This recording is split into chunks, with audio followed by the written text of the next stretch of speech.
अस्सलामु अलैकुम वरहमतुल्लाहि वबरकातुह।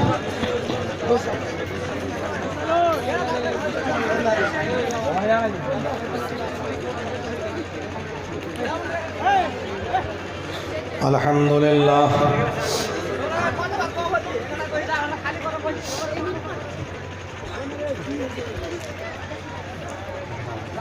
अल्हम्दुलिल्लाह नहमदुहु व नस्तईनुहु व नस्तगफिरुह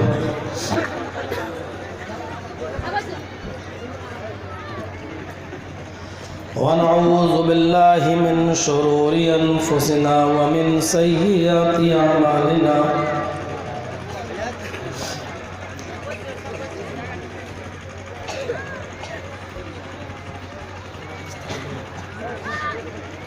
मन यहदिहिल्लाहु फला मुज़िल्ल लहु व मन युज़लिल्हु फला हादिय लहु।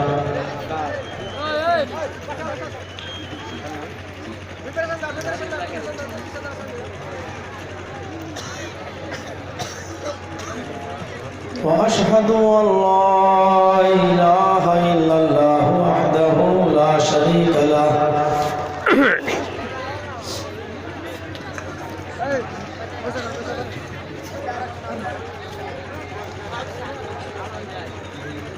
व अशहदु अन्न मुहम्मदन अब्दुहु व रसूलुहु।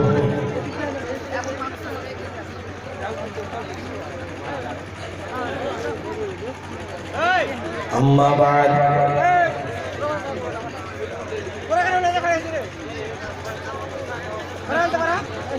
फ़इन्न खैरल हदीस किताबुल्लाह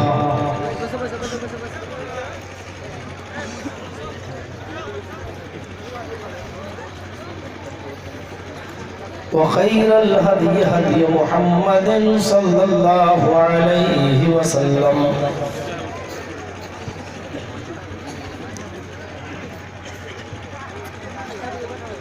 व शर्रुल उमूरि मुहदसातुहा व कुल्लु मुहदसतिन बिदअह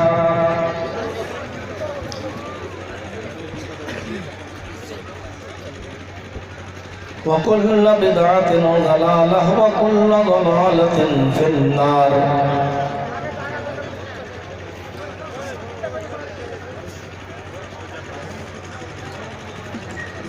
अऊज़ु बिल्लाहि मिनश शैतानिर रजीम।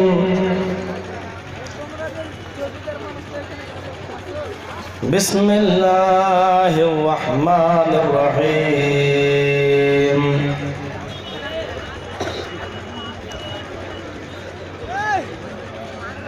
क़द अफ़लहल मुअमिनून अल्लज़ीना हुम फ़ी सलातिहिम ख़ाशिऊन वल्लज़ीना हुम अनिल लग़्वी मुअरिज़ून वल्लज़ीना हुम लिज़्ज़काति फ़ाइलून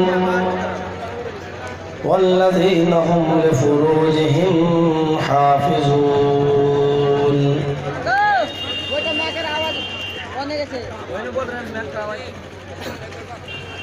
रब्बि इश्रह ली सदरी व यस्सिर ली अमरी वहलुल उक़दतम मिन लिसानी यफ़क़हू क़ौली।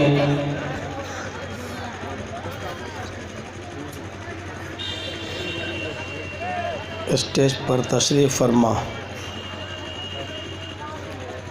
नहायत ही मुअक्कर उलमाए किराम और बिलखुसूस हमारे मोहतरम दोस्त और इस जलसे की सदारत पे फ़राइज़ अंजाम देने वाली शख्सियत मौलाना तौहीद आलम सलफ़ी हाफ़िज़हुल्लाह, जिन्होंने पूरी रात जाग कर बहुस्न खूबी सदारत के फ़राइज़ अंजाम दिए।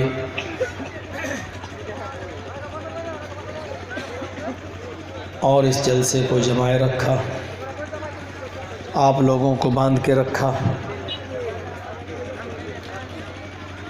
बावजूद इसके कि आपकी तबीयत इस बात की इजाज़त नहीं देती कि रात भर जागा जाए। शुगर के पेशेंट हैं।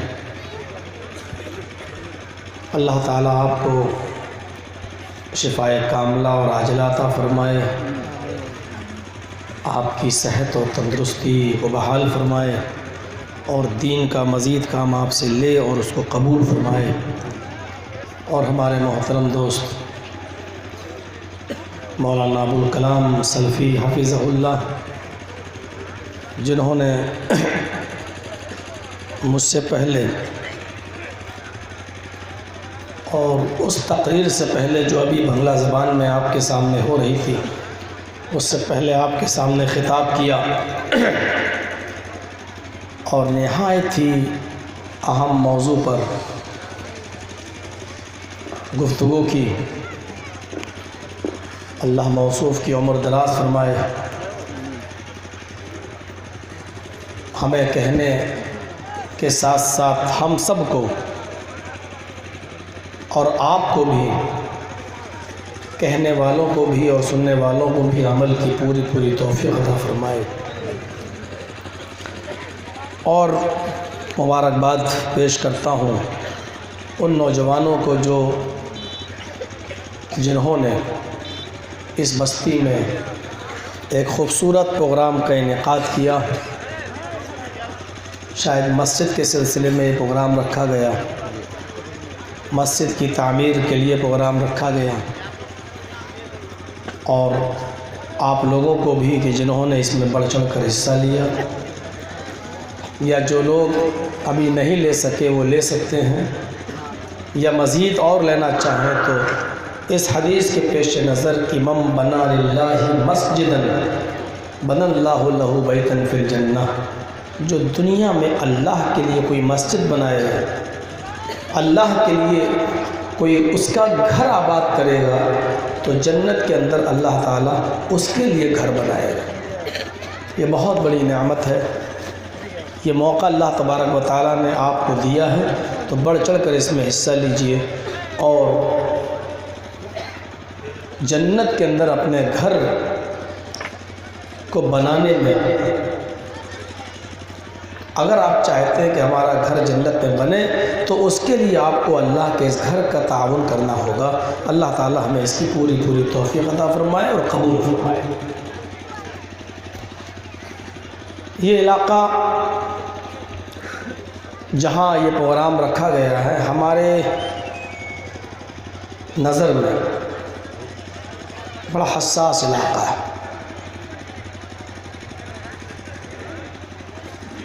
और मैं जब से यहाँ पहुँचा हूँ, मैं इस नतीजे पर नहीं पहुँच पा रहा हूँ कि अपनी बात को मैं कहाँ से शुरू करूँ और कहाँ ख़त्म करूँ। हसास इलाक़े होते हैं कुछ,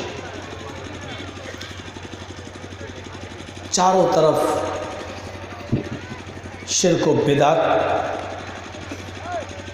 जहाँ घेरे हुए हो और वहाँ तौहीद की एक शमा जल रही हो, तो उस शमा को बुझाने वाले बहुत लोग होते हैं, लेकिन फ़ानूस बन के जिसकी हिफाजत हवा करे, वो शम्मा क्या बुझे जिसे रोशन खुदा करे। काफिर तो चाहते ही हैं कि अल्लाह के नूर को बुझा दें। लियुत्फ़िउ नूरल्लाहि बिअफ़वाहिहिम, वो चाहते हैं कि अपने मुंह से फूंक मार कर हम इस चिराग को बुझा दें, इस रोशनी को बुझा दें, लेकिन वल्लाहु मुतिम्मु नूरिही, लेकिन अल्लाह अपने नूर को पूरा करके रहता है।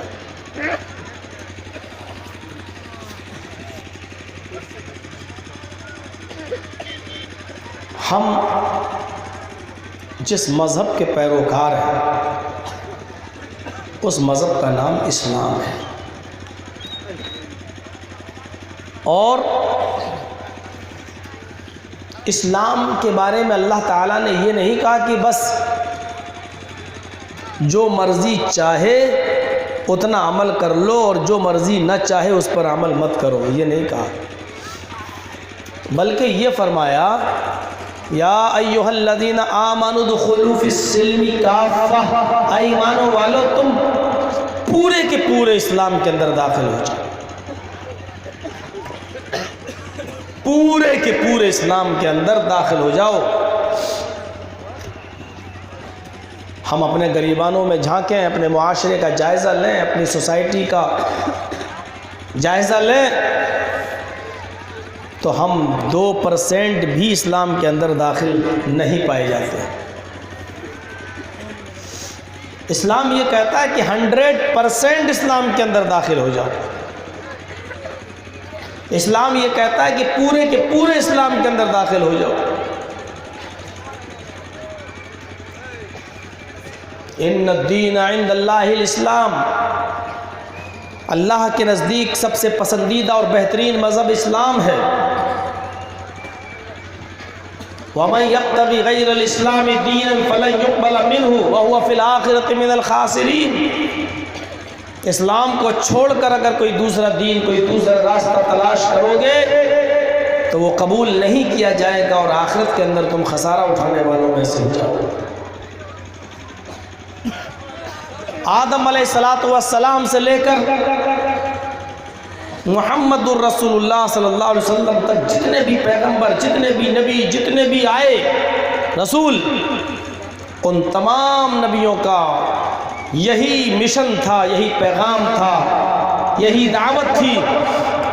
शरअ लकुम मिनद्दीनि मा वस्सा बिही नूह वल्लज़ी औहैना इलैक वमा वस्सैना बिही इब्राहीम व मूसा व ईसा अन अक़ीमुद्दीन। ऐ मोहम्मद सल्लल्लाहु अलैहि वसल्लम, हमने आपको वही दीन लेकर भेजा है जो दीन आपसे पहले नूह लेकर आए थे। उसी दीन की वसीयत हमने आपको की है, उसी दीन को नाफिज करने का हुक्म आपको दिया है कि जिस दीन को इब्राहीम अलैहिस्सलाम ने, मूसा ने और ईसा ने कायम किया था। आप कोई नया दीन लेकर नहीं जा रहे। और आदम से लेकर ईसा तक जितने भी नबी आए, सारे पैगंबर और सारे नबियों ने आखिरी नबी मोहम्मद रसूलुल्लाह सल्लल्लाहु अलैहि वसल्लम को समुद्रा दूत अरबन की हैसियत से, लास्ट मैसेंजर की हैसियत से, लास्ट प्रॉफिट की हैसियत से पेश किया। ईसा अलैहिस्सलातु वस्सलाम तो अपनी कौम से बिल्कुल दो टोक अंदाज में फरमा दिए, जो आखिर में जो नबी आएंगे और उनके बाद फिर कोई नबी नहीं आएगा, उनका नाम अहमद होगा। वइज़ क़ाल ईसा इब्नु मरियम या बनी इस्राईल इन्नी रसूलुल्लाहि इलैकुम मुसद्दिक़न लिमा बैन यदैया मिनत-तौरात व मुबश्शिरन बिरसूलिन याती मिन बअदि इस्मुहु अहमद। और जब ईसा अलैहिस्सलाम ने अपनी कौम के लोगों से कहा, इस्राइल के बेटो, या बनी इस्राइल, आए इस्राइल के बेटो, इन्नी रसूलुल्लाहि इलैकुम, मैं तुम सब की तरफ अल्लाह का रसूल बनाकर भेजा गया हूँ। मुसद्दिक़न लिमा बैना यदैया मिनत-तौरात, हमसे पहले जो किताब नाजिल हुई है तौरात, मैं उसकी पुष्टि करता हूँ, मैं उसकी तस्दीक करता हूँ। मुझसे पहले जो किताब नाजिल हुई थी तौरात, उस किताब के लाने वाले मूसा अलैहिस्सलाम थे। मैं मूसा को नबी मानता हूँ, मैं मूसा पर उतरी हुई किताब तौरात की पुष्टि करता हूँ। अब मैं आया हूँ और मेरे बाद एक नबी आएंगे, मेरे बाद भी एक पैगंबर आएंगे, मैं उसकी भी तुम्हें खुशखबरी सुनाता हूँ। वह मुबश्शिरम बिरसूलिन याती मिन बअदि इस्मुहु अहमद, मैं तुम्हें बशारत देता हूँ, मैं तुम्हें खुशखबरी सुनाता हूँ एक ऐसे रसूल की जो मेरे बाद आएंगे। इस्मुहु अहमद, उसका नाम अहमद होगा। बिल्कुल साफ अल्फाज में ईसा अलैहिस्सलाम ने कहा था, आखिर में जो नबी आएंगे उनका नाम अहमद होगा। आदम से लेकर मूसा ईसा तक सारे नबियों ने मोहम्मद और रसूलुल्लाह के बारे में पेशीन गोई की थी और ये कहा था आखिर में जो नबी आएंगे वो अंतिम ऋषि होंगे, उन पर जो किताब उतरेगी वो किताब आखिरी कानून की हैसियत रखती होगी और वही आखिरी मज़हब यानी वो भी इस्लामी होगा। तुम सब उसी मज़हब के अंदर शामिल हो जाना, उसी मज़हब को कबूल कर लेना। और यही वजह है कि दुनिया में बड़े बड़े जो मज़ाहिब हैं, कोई भी मज़हब उठाकर देख लो, उस मज़हब के अंदर आखिरी नबी मोहम्मद रसूलुल्लाह का नाम किसी न किसी शक्ल में मौजूद है। जैन शास्त्र के अंदर अरहंत कहा गया है, नजात देने वाला। बुद्धिज्म के अंदर, बुद्धिस्टों के अंदर मैत्रेय लिखा हुआ है जिसका माना होता है नजात देने वाला। और हिंदू धर्म की किताबों में उसका नाम मोहम्मद, अहमद, अहमद, नराशंस और कल्की के नाम से आपको याद किया गया है।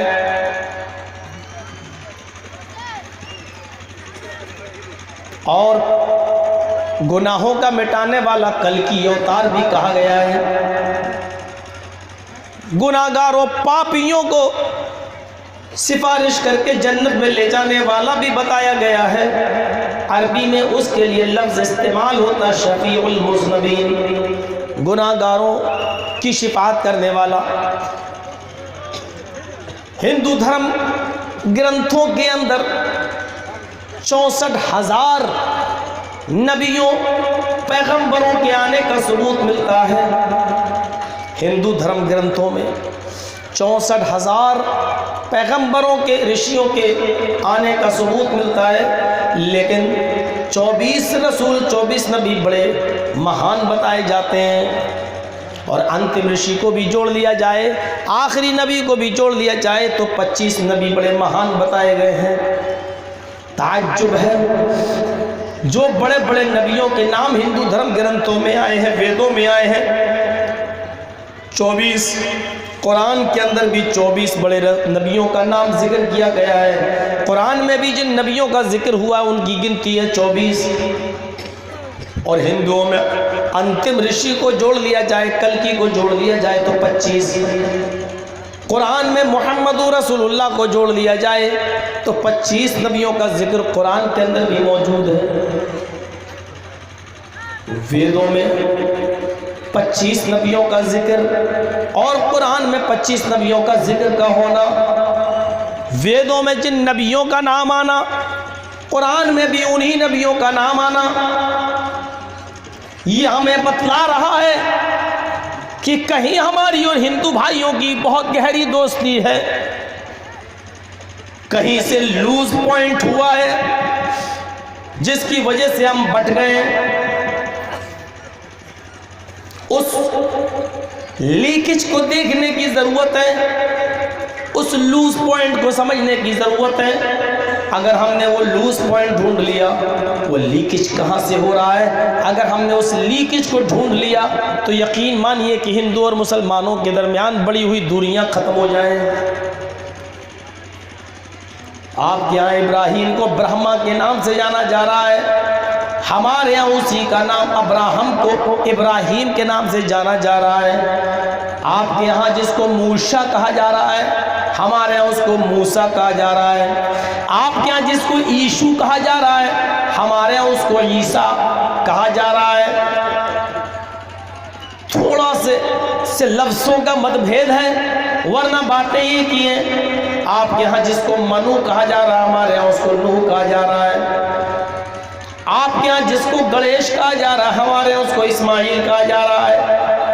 आपके यहाँ जिसको शंकर कहा जा रहा है, हमारे यहाँ उसी को इब्राहिम कहा जा रहा है। आपके यहाँ जिसको पार्वती कहा जा रहा है, हमारे यहाँ उसको हाजरा के नाम से जाना जा रहा है। थोड़ा सा लफ्ज़ों का और शब्दों का मतभेद है, उस लीकेज को ढूंढने की ज़रूरत है। हिंदू और मुसलमानों के दरमियान वो दूरी अपने आप ख़त्म हो जाएगी। हम जब ढूंढते हैं कि अंतिम ऋषि के बाप का नाम क्या है, माँ का नाम क्या है, और जब वेद हमें बताते हैं कि उनकी माँ का नाम ये, उनके बाप का नाम ये है, तो हम आश्चर्यचकित रह जाते हैं, हम दंग रह जाते हैं कि इतना स्पष्ट शब्दों में वेद हमारे नबी के माँ बाप का नाम जो बतला रहे हैं, हमारी हदीसें भी वही नाम बतला रही हैं। तच्छ्रुत्वा पुंडरीकाक्षो ब्राह्मण विदम्ब्रीति भावने शंभरो विष्णु यशदुग्रे सुमति प्रादुर्भाव्यम। हम दंग रह जाते हैं और चकित रह जाते हैं कि आखिर पंडितों ने इसकी सही तशरीह क्यों नहीं की है। मुझे पंडित बताएं, और भारत में रहता हूं। डॉक्टर जाकिर नाइक भारत छोड़ के चले गए, लेकिन मेरे तो बड़ी बदकिस्मती है, हम तो भाग भी नहीं सकते हैं। हमारे ऊपर तो रोज़ाना इतने केस चलते हैं कि मेरा पासपोर्ट पहले ही जब्त कर लिया जाता है। उठाओ पंडितों, हमें बताओ विष्णु यश के माना क्या है। आए इस मटिया में रहने वाले पंडितों, तुम बताओ। मटिया के पंडितों को ना मालूम हो तो पूरे पूर्णिया के पंडित बताएं कि विष्णु यश किसको कहते हैं। और पूरे पूर्णिया के पंडित ना बता सकें तो पूरे बिहार के पंडित मिलकर हमें बताएं।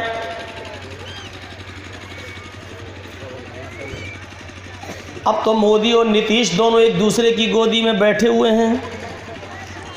अब ये दोनों मिलकर बताएं हमें विष्णु यश किसको कहते हैं और सुमति कौन है। तो सरकार भी आपकी है, सहारा भी आपका है,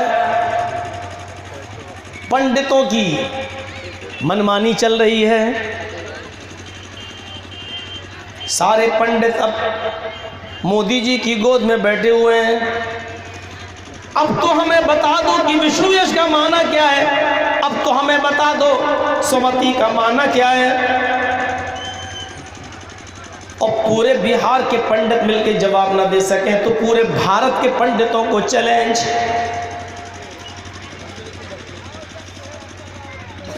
जोधपुर की जेल में जाके आसाराम से भी मिल लो,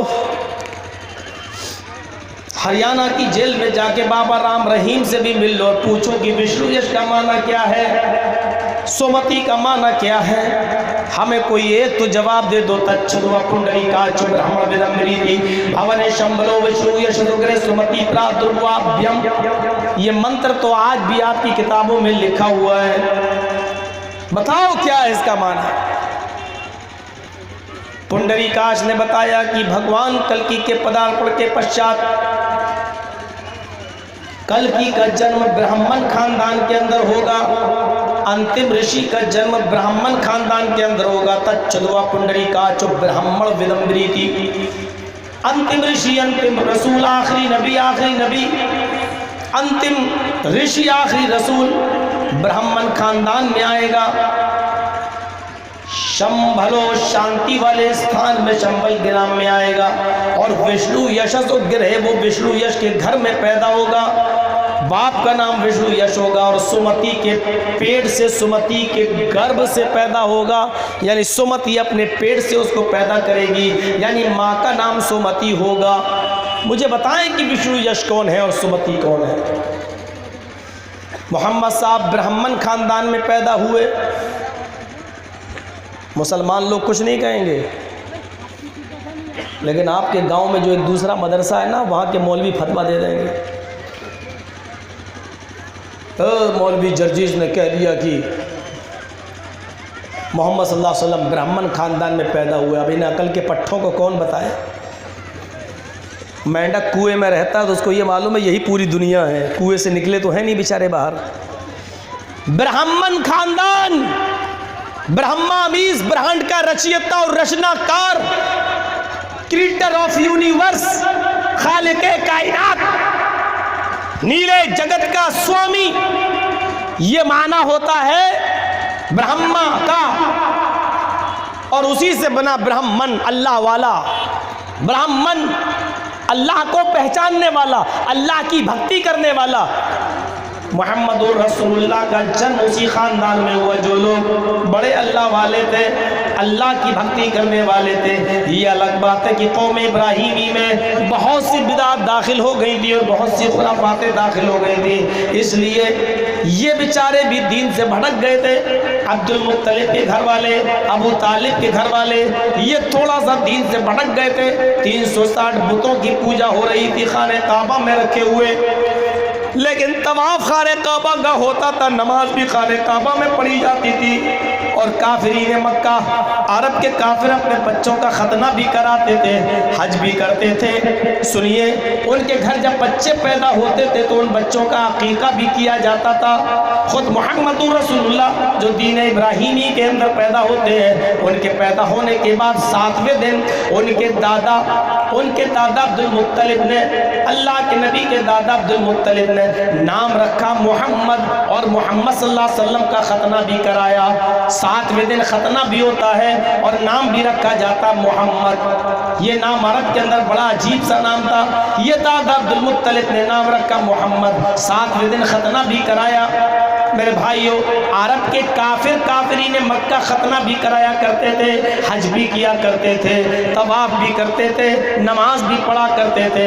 दीन इब्राहीमी के अंदर बहुत सी खुराफातें दाखिल हो गई थी। उनकी औरतें खाने काबा का नंगी होकर बराना होकर तवाफ करती थी, बिल्कुल कपड़े उतार कर तवाफ करती थी। उनके अंदर बहुत सी खुराफातें दाखिल हो गई थी।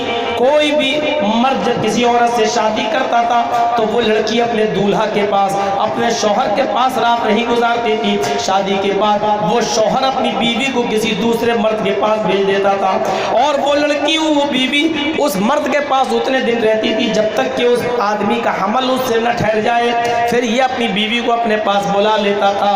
ये ऐसा इसलिए होता था ताकि बच्चे नेक पैदा हो जाएं। ये तमाम बुराइयां भी पाई जाती थी, लेकिन वो ब्राह्मण खानदान था, अल्लाह वाला खानदान था।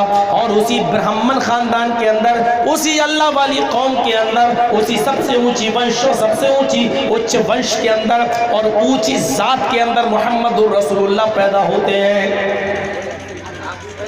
आप विष्णु यश के घर में पैदा हुए। विष्णु ही अल्लाह का नाम है, ब्रह्मा, विष्णु, शिव, ये विष्णु अल्लाह के नामों में से एक नाम है। और यश के माना भक्त। विष्णु यश अल्लाह का भक्त, अल्लाह का बंदा। मुहम्मदुर रसूलुल्लाह के बाप का नाम भी विष्णु यश था, अल्लाह का बंदा। अब्दुल्ला नाम क्या था मोहम्मद सल्लल्लाहु अलैहि वसल्लम के बाप का? अब्दुल्ला। अब्द मानी बंदा, अल्लाह का नाम, अब्दुल्ला अल्लाह का बंदा। विष्णु यश, विष्णु अल्लाह का नाम, यश मानी बंदा, विष्णु यश अल्लाह का बंदा, अब्दुल्ला अल्लाह का बंदा। माँ का नाम सोमती, सो मानी सुंदर, मती मानी शांति वाली, वो बहुत खूबसूरत और शांति वाली। मोहम्मद सल्लल्लाहु अलैहि वसल्लम की माँ का नाम था आमीना, अमन वाली और शांति वाली। एक पंडित मुझे बता दो जो विष्णु यश का तर्जुमा सही कर दे। एक पंडित बता दो मुझे जो इसका माना बताए। नहीं बता रहा। आज नाम बदले जा रहे हैं। इलाहाबाद का नाम प्रयागराज, फैजाबाद का नाम अयोध्या। ये उत्तर प्रदेश में बैठा हुआ योगी, मैं भरे मजमे में चैलेंज करता हूँ, योगी अगर मेरे सामने बैठ जाए तो 2 मंत्र का जवाब नहीं दे पाएगा। बना फिर रहा पंडित, बना फिर रहा राम भक्त, लेकिन 2 मंत्रों का जवाब इसके पास नहीं होगा। 2 मंत्र का उसको इतना नहीं मालूम होगा कि पेशाब करने जाओ तो ये कान में धागा क्यों लपेटते हैं हिंदू लोग, इतना नहीं मालूम होगा, इतना नहीं। और राम भक्त बने हुए हैं। कृष्ण जी की पूजा और कृष्ण जी की नमाज, कृष्ण जी की इबादत अभी इस योगी को नहीं मालूम होगी। कृष्ण जी 5 वक्त की नमाज पढ़ा करते थे। और योगी जी अगर तुम्हें एतराज़ है तो मौलवी जर्जी इस पर केस करो। केस भी नहीं होता है इस मामले में, केस नहीं होता है। केस क्या होता है? नेता के खिलाफ बोला, आज तक धर्म के खिलाफ बोलने पर केस नहीं हुआ है। वो एक साक्षी का नाम सुना है? उन्नाव का सांसद, उन्नाव में तकरीर करते करते बोला, गोश्त सब बराबर, मुसलमान भैंस का खा लेते हैं, गाय का खा लेते हैं, तो गधे और कुत्ते का भी खाना चाहिए। क्यों नहीं खाते? उसके घर में घुस के जवाब दे के आया हूँ। मैंने कहा साक्षी जी, पेशाब पेशाब सब बराबर, गाय का पी लेते हो तो कुतिया का भी पी के दिखाओ। केस हो गया मेरे ऊपर। 3 दिन के बाद केस हट गया। क्यों? मैंने कहा योगी इसके पे केस करो, साक्षी के ऊपर। अब एमपी पे कौन केस करे भाई? सांसद है, एमपी है। कहा उस पर नहीं केस होगा तो फिर मेरे ऊपर भी नहीं हुआ। अब बताओ ये कौन सी तुक है? मीट मीट गोश्त गोश्त सब बराबर, गाय का भैंस का खा लेते हो तो गधे कुत्ते का भी खाओ। तो मैंने कहा भैया बात तो तुम सही कह रहे हो, तो पेशाब पेशाब मूत मूत भी तो सब बराबर है। गाय का तो पी लेते हो वो मुंह लगा के, दवाइयों में भी डाल रहे हो, और बाबा रामदेव भी उसको इस्तेमाल कर रहा है अपनी दवाइयों में। जब गाय का पेशाब पी लेते हो तो गधे और कुत्ते का भी पी के दिखाओ। जो जवाब साक्षी जी का होगा वही जवाब मेरा भी होगा, लेकिन आज तक साक्षी जी का जवाब नहीं मिला। बस जवाब मिला तो ये मिला कि आज के बाद न तुम साक्षी के खिलाफ बोलोगे न साक्षी तुम्हारे खिलाफ बोलेगा। ये जवाब मिलता है। ये सूरत हाल पैदा हो गई। आज भी ये मंत्र वेदों में लिखा हुआ है, कल की पुराण में आज भी ये मंत्र लिखा हुआ है कि वो विष्णु यश के घर में पैदा होंगे, उनका नाम महामद होगा, सुमति के पेट से पैदा होंगे, ब्राह्मण खानदान में आएंगे। हमने उसकी मीनिंग बता दी है, लेकिन आज तक पंडित लोग इसकी मीनिंग नहीं बताते। आगे लिखा हुआ है कि उसके पैदा होने के बाद बरकतों के द्वार खुल जाएंगे। कल की पुराण अध्याय 12 मंत्र नंबर 61, कल की पुराण अध्याय 2 कल की पुराण अध्याय 2 और अध्याय 12 नहीं, वो भागवत पुराण में 12 है। कल की पुराण के अध्याय 2 के मंत्र नंबर 61 में लिखा है उस कल्कि के जन्म लेने के बाद बरकतों के द्वार खुल जाएंगे। हिंदू भाई मुझे बताएं, बरकतों के दरवाजे किसके पैदा होने के बाद खुले? मोहम्मदुर रसूलुल्लाह अपनी माँ के पेट से पैदा होते हैं, बाहर आते हैं। इधर कबीले बनु साद से कुछ औरतें बच्चों को तलाश करने के लिए मक्का में आई और बच्चे ले जाकर अपने गांव में ले जाकर दूध पिलाने के लिए लेने आई कि हम इन बच्चों को दूध पिलाएंगे जो मक्के से हम ले जाएंगे। जब ये बच्चे 5 साल के 6 साल के बड़े हो जाएंगे और इनके बच्चों को जब इनके माँ बाप के हवाले करेंगे तो ये हमें नजराना कुछ देंगे, कुछ हमें मेहनत और मजदूरी मिल जाएगी। बनु साद से जो औरतें आई थी बच्चों को लेने, उन औरतों के अंदर एक औरत हलीमा नाम की भी आई थी। हलीमा जिस ऊँटनी के ऊपर सवार थी वो ऊँटनी बड़ी कमजोर थी, रास्ते में कई जगह रुक जाया करती थी। सहेलियां कहने लगी कैसी खटारा सवारी लेके चली है, इसके इंतजार में रहेंगे तो हम मक्के पहुंचते पहुंचते बूढ़े हो जाएंगे। और हलीमा कहती मेरी सहेलियों साथ में लाई हो तो साथ में लेके चलो, मेरी ऊँटनी कमजोर है तो क्या हुआ, लेकिन मुझे छोड़ के मत जाओ। रोते पीटते अल्लाह अल्लाह करते करते हलीमा सादिया की ऊँटनी मक्के तक पहुंच गई। रास्ते में कई जगह हाँपती थी, सस्ताती थी, फिर चलती थी, फिर बैठती थी, फिर चलती थी। औरतें परेशान हो गई, लेकिन बहरहाल हलीमा को अपने साथ ले गई मक्का में। मक्का में पहुंचने के बाद सब औरतें अलग अलग मोहल्लों में चली गई। चलो अब बच्चे तलाश करें। मोहम्मद इब्ने अब्दुल्ला की माँ अमीना का बयान है, हर एक औरत मेरे पास आई, मुझसे बच्चा ले लिया, चांद जैसा बच्चा, मेरा बच्चा मोहम्मद उन्होंने अपनी गोद में ले लिया। लेकिन जब ये सुना कि इस बच्चे के बाप जिंदा नहीं है तो उस बच्चे को मेरे गोद में डाल दिया। नहीं है आमिना, इस बच्चे को हम नहीं लेंगे, हम तो मेहनत और मजदूरी की एक उम्मीद लेकर आए हैं, इस बच्चे को हम पालेंगे, दूध पिलाएंगे, फिर हमें मिलेगा क्या? इस बच्चे का तो बाप जिंदा ही नहीं है और तू हमें क्या दे देगी, तू हमें क्या दे देगी? हलीमा भी उस बच्चे को गोद में लेती है और हलीमा को पता चलता है कि इस बच्चे का बाप नहीं है, तो हलीमा ने भी उस बच्चे को आमिना की गोद में डाल दिया। फिर बच्चे ढूंढने लगी, जितनी औरतें कबीले बनु साद से चली थी, सारी औरतों को बच्चे मिल गए, सारी औरतों को बच्चे मिल गए, लेकिन हलीमा को कोई बच्चा न मिला। जितनी औरतें कोशिश कर रही थी सबको बच्चे मिल गए, हलीमा ने भी कोशिश की लेकिन हलीमा को बच्चा नहीं मिला। इसको मैं यूं भी कह सकता हूँ, मक्के के सारे बच्चों को दूध पिलाने वाली दाया मिल गई, लेकिन मोहम्मद को कोई दाया न मिली। इसको यूं भी कह सकते हैं आप। वो कबीले बनु साद की औरतें जब बच्चे ढूंढने लगी, सारे बच्चों को औरतें मिल गई, सारी औरतों को बच्चे मिल गए दूध पिलाने के लिए, लेकिन हलीमा को कोई बच्चा न मिला। इसको आप उल्टा भी कह सकते हैं, मक्के के सारे बच्चों को दूध पिलाने वाली दायाएं मिल गई, लेकिन मोहम्मद को कोई दाया न मिली। सब औरतें जब वापस आने लगी तो हलीमा ने ये सोचकर कि चलो खाली हाथ जाने से बेहतर है कि इस बच्चे ही को ले लो जिसको पहले लिया था, कुछ ना कुछ मिल ही जाएगा और शायद अल्लाह मुझे इस बच्चे में ही कोई बरकत दे दे। हलीमा ने उस बच्चे को नहीं, मोहम्मद इब्ने अब्दुल्ला को गोद में ले लिया और अपने गांव की तरफ चल दी।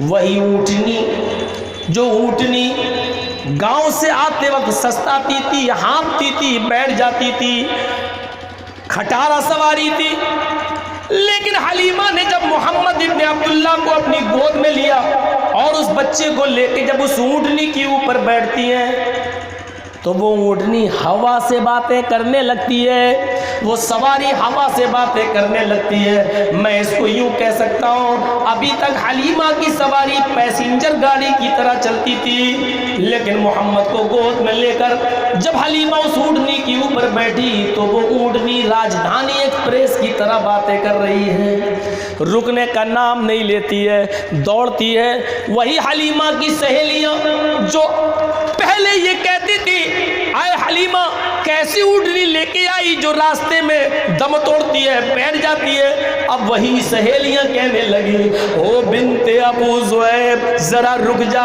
आए अबू ज़ुऐब की बेटी जरा रुक जा, मुझे भी तो अपने पास आ जाने दे। आए अबू ज़ुऐब की बेटी, ये क्या वही ऊँटनी है जिस ऊँटनी को लेकर तू आई थी? ये तो चलने से मजबूर थी और अब तो रुकने का नाम ही नहीं लेती। हलीमा पीछे मुड़ के कहती है, वल्लाह आए मेरी सहेलियों बखुदा ये वही ऊँटनी है, लेकिन समझ में नहीं आ रहा इसमें इतनी शक्ति, इतना पावर, इतनी ताकत कहाँ से आ गई है। ये वही ऊँटनी है, लेकिन मुझे पता नहीं कि अब रुकने का नाम क्यों नहीं लेती। ये है मेरे पीर जो आगे चल के रसूल बनते हैं, आगे चलकर पैगंबर बनते हैं, पैदा होते ही जिनके बरकतों के दरवाजे खुल जाते हैं। इनकी तरफ मैं बुलाता हूँ आपको। और आए हिंदुस्तान के कठमुल्लाओ, तुम हमें किन की तरफ बुला रहे हो? इनको मान लो, उनको मान लो, सुबह चेहरा जिनका देख लो तो शाम तक रोटी खाने को दिल न करे, कहते हो इनको मान लो। इनको पीर मान ले, मुंह में तंबाकू भरे और कर रहे हैं, हरा कपड़ा लेके बाबा के नाम पे चंदा मांग रहे हैं, अजमेर के अजमेर बाबा ख्वाजा ख्वाजा। ट्रेनों में भीख मांगे, एक टाइम की नमाज न पढ़े और तुम मुझसे कहते हो कि हमारे पीर हैं। ऐसे बेहुदा पीर तुम्हें मुबारक हो।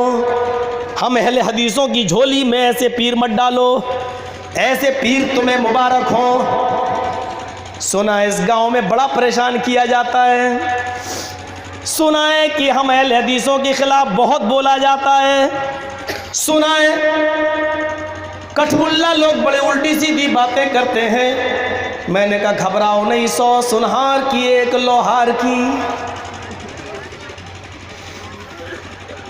मेरे भाइयों, गौर तो करो कि तुम हमें किसको कहते हो मनवाने के लिए?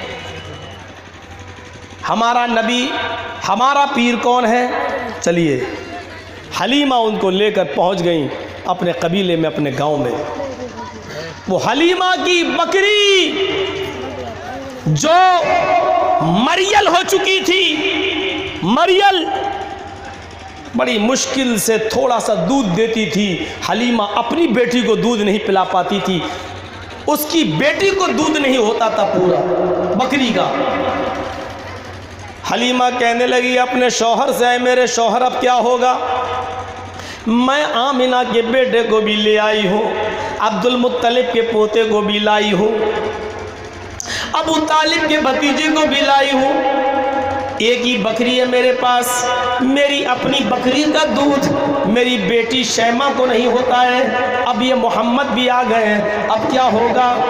अब दोनों बच्चे कैसे दूध पिएंगे? हलीमा के शौहर ने कहा, बीवी हलीमा अब तो दोनों का बराबर बराबर हक है, मैं मोहम्मद को भूखा तो नहीं रख सकता हूँ। अब तुम लाई हो तो इंशाअल्लाह अल्लाह ने चाहा उसमें कोई बरकत भी होगी। चलो दूध दो, थोड़ा इस बच्ची को पिलाओ, थोड़ा इस बच्चे को पिलाओ। हलीमा कहती है मैंने मोहम्मद इब्ने अब्दुल्ला को ज़मीन पर एक चादर बिछाई और मैंने उस चादर के ऊपर मोहम्मद इब्ने अब्दुल्ला को लिटा दिया। छोटे से बच्चे हैं, दूध पीते बच्चे हैं, लेकिन मोहम्मद इब्ने अब्दुल्ला को जब मैंने लिटा दिया, आए खानकाहों के रहने वालों, हरी पगड़ियों को बांधकर इस्लाम समझने वालों और हम अहले हदीसों को कहने वालों कि मोहम्मद रसूलुल्लाह को नहीं मानते, आओ इस वहाबी से भी मोहम्मद की सीरत सुन लो, इस वहाबी से भी सुन लो कि मोहम्मद रसूलुल्लाह को तुम ज़्यादा मानते हो या हम ज़्यादा मानते हैं। आओ तुम्हें कसम है अपने दिल से फैसला करना, तुमने सीरत पर ऐसी तकरीर ही नहीं सुनी होगी। आओ देखो मोहम्मद रसूलुल्लाह को जानने वाले और पहचानने वाले तुम ज़्यादा हो या हम। उसने मोहम्मद इब्ने अब्दुल्ला को, तुमने तो नाम बेचा नबी का, तुमने तो मोहम्मद के नाम पर डाके डाले, तुमने तो उनकी इज्जत और असमत को नीलाम करके अपने पेट के जहन्नम को भरा है। हमने कभी मोहम्मद रसूलुल्लाह की इज्जत और असमत को तार तार नहीं किया, कभी हमने उनकी कमली को बदनाम नहीं किया, कभी हमने उनके शादी के तरीके को बदनाम नहीं किया। ये तुम हो जो औरतों को रोज तलाक देते हो, फिर अपनी बीवी बनाने के लिए पराए मर्द के पास हलाले के नाम पर भेजते हो। गलती तुम्हारी है, हलाला दूसरे से कराओ, एक रात के लिए अपनी बीवी को दूसरे के बिस्तर पे भेजो और फिर दूसरे दिन उससे तलाक मांगो। ये सब बनाकर हरामकारियां करवाकर किराए के सार पाल पाल कर तुमने मोहम्मद की इज्जत को बदनाम किया है, तुमने रसूलुल्लाह की इज्जत को तार तार किया है। हम लोगों के मुंह न लगो, हम लोग बाल की खाल निकालने वाले लोग हैं। हम लोग वो हैं 100 मरतबा सुनते हैं और एक बार जवाब देते हैं, यानी 100 सुनहार की एक लोहार की। मेरे भाइयों, तुम्हारा एक मौलवी लैपटॉप लेके आज तक मेरे पीछे पड़ा हुआ है, हर जगह जा जा के लैपटॉप दिखा रहा है। कल तक वो कहता था कि मौलवी जर्जीस की जिसने तकरीर सुनी उसका निकाह टूट गया, आज वो खुद अपने लैपटॉप पर मौलवी जर्जीस की तकरीर सुन्नियों को सुना रहा है लो, और रोज़ाना सुन्नियों के निकाह तोड़वा रहा है। आज हमें ये कामयाबी मिली है, सबसे बड़ी ये कामयाबी मिली है कि तुम्हारा मौलवी जो कल तक कहता था कि मौलवी जर्जीस की जिसने तकरीर सुनी उसका निकाह टूट गया, आज वही मौलवी लैपटॉप लेकर मेरी तकरीर लोगों को सुना रहा है। वो खुद सुना रहा है कि देखो ये है मौलवी जर्जीस, देखो ये क्या बोल रहा है। कल तक जो फतवा देता था कि जिसने मौलवी जर्जीस की तकरीर सुनी उसके निकाह टूट गए, आज वो खुद सुन्नियों के निकाह तोड़ रहा है। लो सुनो मौलवी जर्जीस की और जाओ अपनी औरतों का हलाला कराओ दूसरे मर्दों के पास में। ये सूरत हाल हो गई है, ये सूरत हाल। इधर आ सितमगर हो न राजमाए, तू तीर आजमा हम जिगर आजमाए। आओ तो आओ हमारे पास, आओगे तुम एक बार नहीं 100 बार तुम्हें आना पड़ेगा हमारे पास, क्योंकि बगैर अहले हदीसों को गाली दिए हुए तुम्हारे पेट नहीं भरेंगे। तुम्हें तुम्हारी आवाम उस वक्त तक पैसा नहीं देगी जब तक कि तुम अहले हदीसों को गाली नहीं दोगे, इन्हें काफिर नहीं कहोगे, इनको जहन्नमी नहीं कहोगे, तब तक तुम्हारे नतीजे चलेंगे न 10 में, न 20 में, न 40 में। तुम्हें आना ही पड़ेगा हमारे पास, चाहे गालियां देने आओ लेकिन आना पड़ेगा, तुम्हें बुरा कहना ही पड़ेगा हमें। और तुम्हारी गालियों को सुनकर मैं तो इतना ही कहता हूं कि कितने शीरी हैं लब तेरे के रकीब, मैं गालियां सुखा के भी बेमजा न हुआ, मैं गालियां खा के भी बेमज़ा नहीं हुआ। तुम्हारी गालियाँ भी अब हमें अमृत लगती हैं, तुम्हारी गालियाँ भी हमें बड़ी मीठी लगती हैं। तुम पान जो खाते हो मुलेठी वाला, इसलिए तुम्हारे मुंह की गालियाँ भी हमें बड़ी अच्छी लगती हैं। सुनो, हलीमा ने उस बच्चे को ज़मीन के ऊपर लिटा दिया, पानी से बर्तन को धोया और उस बर्तन को लेके उस मरी हुई बकरी के पास चली गई। मरियल बकरी, जिसके अंदर कोई ताकत नहीं रही थी, हड्डियों का गूदा निकल चुका था, थोड़ा सा 2-4 घूंट दूध देती थी। लेकिन वो बकरी, जैसे हलीमा ने पानी उसके थन पे मारा और बकरी के थन को हाथ लगाया, उस बकरी ने ऐसे दूध देना शुरू कर दिया, ऐसे दूध देना शुरू कर दिया जैसे सावन भादों की बारिश हो रही हो। पूरा बर्तन भर गया। हलीमा बकरी को देखती, बर्तन देखती, कभी से ऐसा नहीं हुआ, आज कैसे? ऊँटनी को देखती है, ये वही ऊँटनी है जो जाते वक्त परेशान कर रही थी, आते वक्त बड़ी अच्छी हो गई। बकरी को देखती है जो मरियल है लेकिन अब दूध दे रही, कहने लगी मेरे शौहर, बाखुदा मुझे इस बच्चे में बरकत नज़र आ रही है, बाखुदा इस बच्चे की बरकत से मुझे ये सब मिल रहा है। मेरे पीर वो हैं बचपन में भी जिसके यहाँ गए तो दे के आए, और तेरा पीर वो है जिसके घर जाए लूट के ले जाए। मरने के बाद भी उस वक्त तक बेटा बेटी न दे जब तक कि चादर न चढ़ाओ। बाबा ये चादर, और साफ कह दूं मेरा पीर देने वाला, तेरा पीर लेने वाला। और साफ कह दूं मेरा पीर दाता, तेरा पीर लुटेरा। मेरा पीर देने वाला, तेरा पीर डाकू। मेरा पीर लोगों को अपनी बरकतों से नवाजने वाला, तेरा पीर मुरीदों की खाल नोचने वाला। तुझे तेरे पीर मुबारक, मुझे मेरा पीर मुबारक। ये तो अपनी अपनी किस्मत है, रोते क्यों हो? अपनी अपनी किस्मत है, जलते क्यों? हमें ये पीर मिला, तुम्हें वो पीर मिला, हमें देने वाला मिला, तुझे लेने वाला मिला।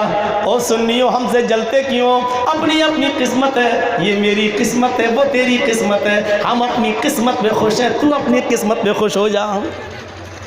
और तुम्हारे पास पीर है ही कहाँ? और इतने बैठे मौलवी, आज तुम्हें पीर बताता, तुम्हारे पास पीर भी नहीं है। सबसे बड़ा पीर जानते हो कौन है?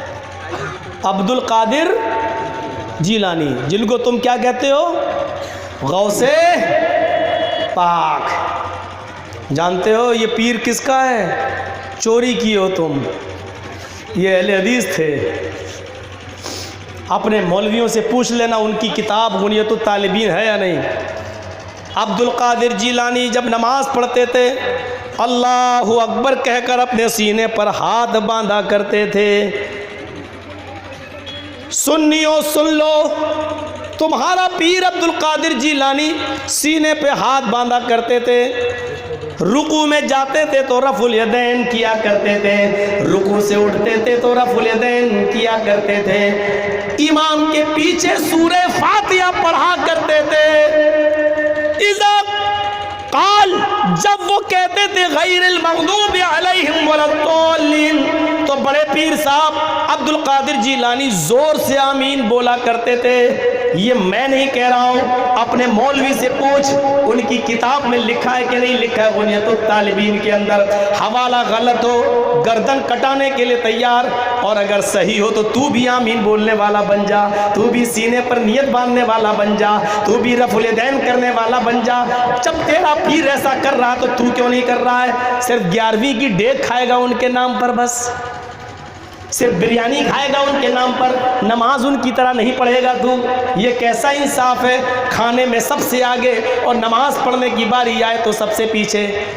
और सुनो सुन्नियों, आज तक मैंने इतना नहीं ललकारा जो आज मैं ललकार रहा हूं तुम्हें। रब्बे काबा की कसम, मौलवी जर्जीज को सुबह का सूरज देखना नसीब ना हो, अल्लाह तेरी अदालत में मैं अपना मुकदमा पेश कर रहा हूं। अल्लाह तू सच्चा फैसला करने वाला, अगर मैं झूठ बोल रहा हूं। बड़े पीर साहब आमीन बोला करते थे। बड़े पीर साहब अब्दुल कादिर जीलानी सीने पे नियत बांधा करते थे। बड़े पीर साहब रफुल यदैन किया करते थे। बड़े पीर साहब जनाजे की नमाज में भी सूरह फातिहा पढ़ा करते थे।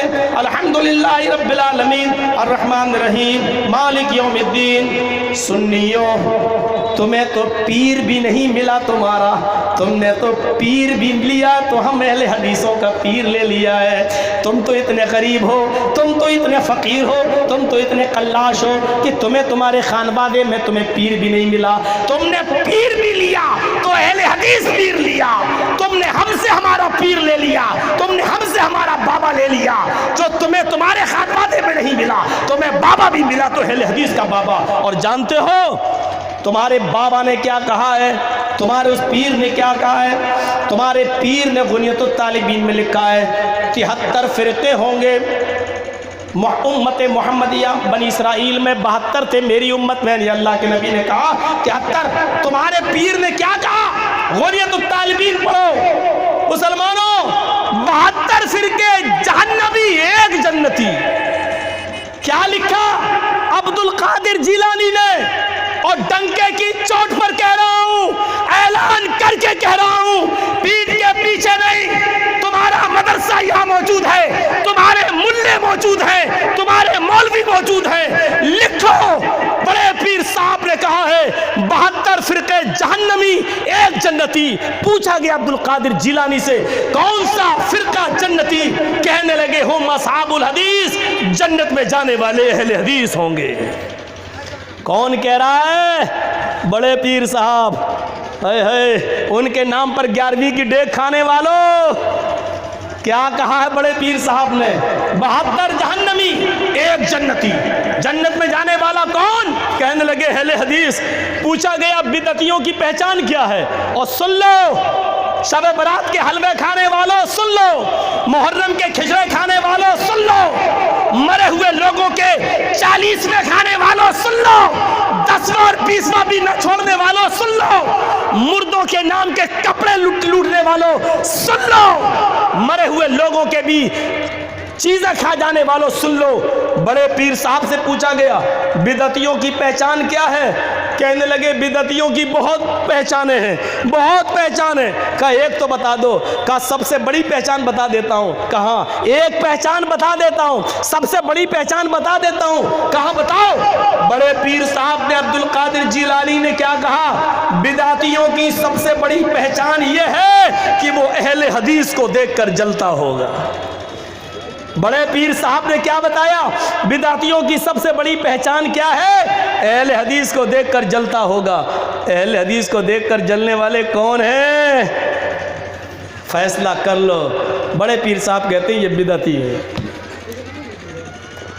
तुम हमसे कहते हो बड़े पीर को नहीं मानते, तुम्हारे पास पीर है ही कहाँ? तुमने तो हमारा पीर ले लिया। तुम तो गरीब हो, कल्लाश हो, मुफलिस हो, फ़कीर हो, तुम्हें तो पीर भी नहीं मिला तुम्हारे घराने में, तुमने हमसे हमारा पीर ले लिया। लेकिन ले जाओ, शायद कल सुधर जाओ। क्यों? क्योंकि हमारा पीर, सबसे बड़ा पीर वो है जिसको हम जनाबे मोहम्मद रसूलुल्लाह सल्लल्लाहु अलैहि वसल्लम के नाम से जानते हैं। वो बचपन में ही जिसके घर में गया बकरी दूध देने लगी, वो जिसकी माँ हलीमा उस बच्चे को लेकर ऊँटनी पर बैठी तो ऊँटनी भी हवा से बातें करने लगी। और सुनो, जब 4 साल के हुए और चलने के लायक हो गए, अपनी बहन शैमा के साथ जंगल में चले गए बकरियां चराने के लिए। वहां हजरत जिब्रील, वहां एक फरिश्ता इंसानी शक्ल में आता है और कहता तुम्हारा नाम क्या है? उस बच्चे को पकड़ता है, कहता है क्या नाम है? फरमाया मोहम्मद। क्या नाम है? कहा मोहम्मद। उस बच्चे को उठाकर पहाड़ के दामन में ले गया, उस बच्चे को लिटाता है। सारे बच्चे देख रहे हैं कि देखो ये मोहम्मद को ले गया है, ये कौन आदमी है? उसने पहाड़ के दामन में उस बच्चे को लिटा दिया और उसके सीने को चाक कर दिया, दिल निकाल लिया और दिल के अंदर एक लोथड़ा था, उस लोथड़े को निकाल कर फेंक दिया और दिल को जमजम के पानी से धो दिया, दिल को जमजम के पानी से धो दिया और उसको सीने में रख के चाक जो सीने में रख के हाथ फेर दिया। मोहम्मद इब्न अब्दुल्लाह होश में थे, आपको ये सब कुछ महसूस हो रहा था, दिल को सीने में रख दिया और हाथ फेर दिया, फिर उठ गए, आंखें खुल गई। ये मंजर देखा तो सारे बच्चे भाग गए, हलीमा के घर गए। हलीमा कहने लगी तुम अकेले चले आए, मोहम्मद को कहाँ छोड़ दिया? इन सारे बच्चों ने चीखते हुए कहा कुतिला मोहम्मद, आए हलीमा माँ, आए माँ, मोहम्मद कत्ल कर दिए गए, मोहम्मद तो मार डाले गए। हलीमा भागती हुई जंगल में गई, कभी झाड़ी में देखती, कभी उस झाड़ी में देखती, मैं अब्दुल मुत्तलिब को क्या जवाब दूंगी, मैं अबू तालिब को क्या जवाब दूंगी। जैसी देखती हैं पहाड़ के दामन से मोहम्मद इब्न अब्दुल्ला टहलते हुए चले आ रहे हैं। पीला रंग हो चुका है, कमजोरी चेहरे पर, कमजोरी जिस्म पर तारी है। फौरन सीने से लगाती है, बेटे क्या हो गया था? कहा माँ मुझे नहीं मालूम, एक आदमी आया मुझे लेके गया, मेरा नाम पूछा, मेरा सीना चीर दिया, दिल निकाला, दूसरे फरिश्ते से कहता जमजम लाओ। उसने जमजम से मेरे दिल को धोया और मैंने महसूस किया कि मेरे दिल को धोने के बाद उसने मेरे सीने को में मेरे दिल को रखकर हाथ फेर दिया। हलीमा कहती है क्या बात कर रही हो, क्या बात कर रहे हो? तुम्हारा सीना चीरा गया तुम्हें मालूम है? हाँ माँ। तुम्हारा दिल निकाला गया? हाँ माँ। तुम्हारे दिल से लोथड़ा निकाला गया? हाँ माँ। तुम्हारे इस दिल को धोया गया? हाँ। जमजम से धोया गया? हाँ। फिर सीने को, दिल को सीने में रख दिया गया? हाँ। फिर उस आदमी ने हाथ फेरा और तुम जिंदा हो गए? हाँ माँ मैं झूठ नहीं बोल रहा हूँ, ऐसा ही है। हलीमा चौंक गई कि इसके साथ तो ये नए नए मामले होने लगे, अगर इस बच्चे को कुछ हो गया तो मैं अब्दुल मुत्तलिब को क्या जवाब दूंगी। हलीमा उस बच्चे को ले जाकर उनके माँ बाप के हवाले कर देती है कि दिल तो नहीं चाहता है कि मैं इस बच्चे को वापस करूं, लेकिन ये ऐसी ऐसी चीजें बताता है कि मैं अब इसको अपने पास नहीं रख सकती, अगर कुछ हो गया तो मैं तुम्हें क्या जवाब दूंगी। और हलीमा उस बच्चे को वापस करके और जो नजराना ले सकती थी ले लिया और ये कहकर चली आई कि मुझे तुम्हारे नजराने की तोहफे की जरूरत नहीं। इस बच्चे के बाद मेरे घर में बहुत खैर व बरकतें आई हैं, बहुत खैर व बरकतें आई हैं। मैं बताना ये चाहता हूँ कि बचपन से ही खैर व बरकत वाला अगर कोई रहा है तो वो मोहम्मद रसूलुल्लाह सल्लल्लाहु अलैहि वसल्लम रहे हैं। आप ताज्जुब करेंगे, ये मामला आज ही पेश नहीं आया। जब 12 साल की उम्र हुई तो अपने चचा के साथ भी चल दिए तिजारत के लिए मुल्क शाम। रास्ते में कहीं खेमा डाला गया, एक ईसाई अपने गिरजा की ऊपर छत पर बैठा हुआ था, राहिब बुहैरा उसका लक़ब था। उसने देखा, नीचे उतर के आया, पूरे काफिले की दावत कर दी। मोहम्मद इब्न अब्दुल्ला भी उस खाने में शरीक थे। वो देख रहा है कि मोहम्मद इब्न अब्दुल्ला हाथ धो रहे हैं, ऐसे बैठ रहे हैं, ऐसे खाना खा रहे हैं। जब सब खाना खा चुके तो उसने सब लोगों को कहा कि तुम थोड़ी देर बाहर चले जाओ। सारे लोग बाहर चले गए। उसने अबू तालिब से कहा कि तुम यहाँ आओ। अबू तालिब को बुहैरा ने अपने पास बुलाया। बुहैरा ने कहा अबू तालिब ये आपका भतीजा है, ये आपका कौन है? बुहैरा से पूछा अबू तालिब। बुहैरा ने अबू तालिब से पूछा ये कौन है? ये 12 साल का बच्चा जो आपके साथ आया ये कौन है? अबू तालिब तो उस बच्चे को अपने सीने से लगा कर कहा ये मेरा बेटा है। बुहैरा चीख कर बोला अबू तालिब तुम झूठ बोल रहे हो, ये बच्चा तुम्हारा नहीं हो सकता है। बुहैरा के इस अल्फाज पर अबू तालिब ने भी जोरदार जवाब दिया क्यों नहीं हो सकता है, ये मेरा बेटा है। तुम कैसे कह सकते हो ये मेरा बेटा नहीं है? बुहैरा रोने लगा और कहता अबू तालिब मेरी मदद करो, आए अबू तालिब मेरी मदद करो, आए अबू तालिब मुझे सच सच बताओ, मैं हक का मुतलाशी हूँ, मैं सच्चाई को तलाश कर रहा हूँ। मेरी किताब जो तौरात में पढ़ रहा हूँ, जो इंजील मैंने मुताला किया है, उस किताब के मुताबिक ये बच्चा तुम्हारा नजर नहीं आ रहा है। आए अबू तालिब इस बच्चे के बाप इस दुनिया में मौजूद नहीं है। आए अबू तालिब इस बच्चे के 6 साल की उम्र में इसकी माँ भी इसको छोड़ के चली गई।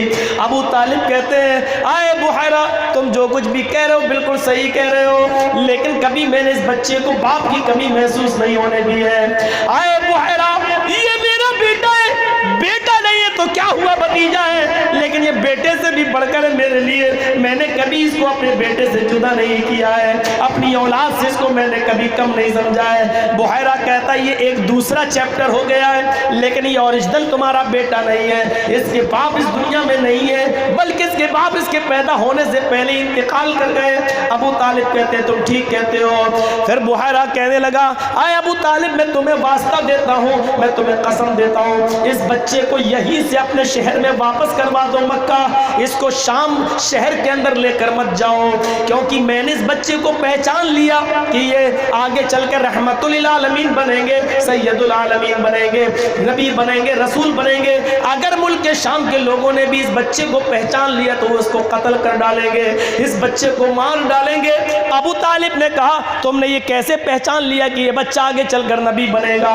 फरमाया आए अबू तालिब, जब तुम आ रहे थे और मैं अपने घर के अपने इस गिरजा की छत पे बैठकर मैं देख रहा था तमाम पहाड़ों को, पेड़ों को, पौधों को, दरख्तों को इस बच्चे के सामने झुके जा रहे हैं और ये सारी चीज़ें उसी के सामने सर्वसजूद होती हैं, झुकती हैं, ताज़ीम करती हैं, जिसको अल्लाह कोई नबी बनाता है, अल्लाह कोई पैगंबरी देता है। ये बच्चा रहमतुल आलमीन बनेगा, ये बच्चा सैयदुल आलमीन बनेगा।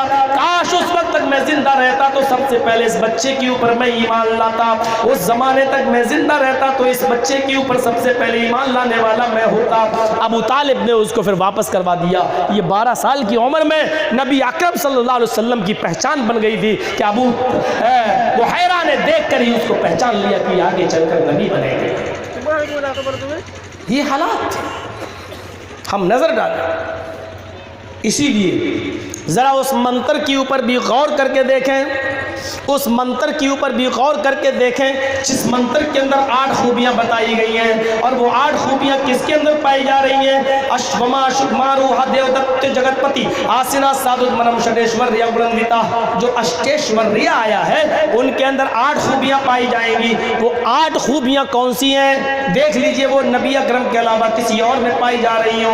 अष्टो गुणा, 8 खूबियां उसके अंदर पाई जाएंगी। अल्पभाषी, सबसे पहली खूबी उनके अंदर ये होगी कि वो कम बोलने वाले होंगे। आखिरी नबी के बारे में बताया गया कि वो कम बोलने वाले होंगे। इसमें कोई शक नहीं कि मोहम्मद रसूलुल्लाह बहुत कम बोला करते थे। कभी कभी आप कहते थे कुफ़ अलैका हाज़ा, ज़बान को पकड़ो, रोको इसको। ज़्यादातर लोग जहन्नम में ज़बान के गलत इस्तेमाल करने की वजह से गए। आप खुद भी रुकते थे और दूसरों को भी रोकते थे। अच्छा, हम लोग कितनी एक दूसरे की बुराइयां कर जाते हैं बैठे बैठे। माँ बहनें आई होंगी, ये तो रिकॉर्ड तोड़ देती हैं। 4 औरतें अगर कहीं बैठ जाएं तो वहाँ किसी न किसी की बुराई, अच्छा वो फलानी तो भाग गई उसके साथ। कितनी सबसे ज़्यादा औरतें। हज़रत आयशा सिद्दीक़ा ने सिर्फ इतना सा जुमला कह दिया था हज़रत सौदा को देखकर, अल्लाह के रसूल देखिए ना क्या नटनी आ रही है, नटनी, नाटे कद की थी, वो पस्त कद थी, छोटे। अल्लाह के रसूल देखिए ना कि कितनी छुटकी आ रही है, नटनी, नाटे गल। चूँकि वो नहीं सुन पाई थी, सिर्फ इतना कहा था देखिए वो आ रही हैं आपकी बीवी है, नटनी, नाटे कद की। लेकिन अज़रूए मजाक कह दिया था। अल्लाह के रसूल सल्लल्लाहु अलैहि वसल्लम के चेहरे का रंग बदल गया। फरमाया आयशा, आज तुमने ऐसा जुमला बोला है, आज तुमने अपनी ज़बान से ऐसा कलमा निकाला है, अगर तुम्हारी ज़बान से निकले हुए इस कलमे को समंदर में डाल दिया जाए तो पूरे के पूरे समंदर का पानी भी कड़वा हो जाए। इतना सा जुमला बोला था, जबकि वो नाटेकत की थी। हम लोग ए लंबू, कितने लोगों से सुन चुके हैं। कौन आ रहे हैं? एक मौलाना साहब आ रहे हैं। कौन? हबीबुर रहमान। कौन? हबीबुर रहमान लंबू आ रहे हैं। लोगों ने पहचान बना ली। हम लोगों को बोलते हैं कौन मौलाना आ रहे हैं भाई आपके जलसे में, बहुत मौलाना आ रहे हैं। एक और आ रहे हैं, कौन? हबीबुर रहमान। हमने कौन? हबीबुर रहमान लंबू। लोगों ने पहचान बना ली, कोई लंबू, कोई टिंगू। अरे ये कोई फिल्म है लंबू जी और टिंगू जी वाली है? आप जिसको चाहो जो कह दो। हजरत आयशा के जुमले पर गौर करो, वो ठिकनी आ रही है, नटनी आ रही है। अल्लाह के रसूल के चेहरे का रंग बदल गया, मुतगय्यर हो गया और फरमाने लगे, आयशा आज तुमने जो जुमले अदा किए हैं इतने बुरे जुमले हैं, इतने खतरनाक जुमले हैं, इतने कड़वे जुमले हैं, अगर तुम्हारे ज़बान से निकले हुए इन जुमलों को अगर समंदर में डाला जाए तो पूरे समंदर का पानी कड़वा हो जाए। सुनिए मेरे भाइयों, अल्लाह के नबी कम बोलने वाले थे। यहूदियों का एक वफद आया, नबी के घर में आया, दरवाजे को दस्तक देता है। अल्लाह के रसूल दरवाज़ा खोलते हैं। मुस्लिम शरीफ पढ़िए, किताबुस सलाम का चैप्टर खोलिए। अल्लाह के नबी सल्लल्लाहु अलैहि वसल्लम दरवाज़ा खोलते हैं। यहूदी कहते हैं अंदर आने की इजाज़त है। आपने कहा आइए। यहूदी ये कहते हुए घुसते हैं, अस्सलामु अलैकुम।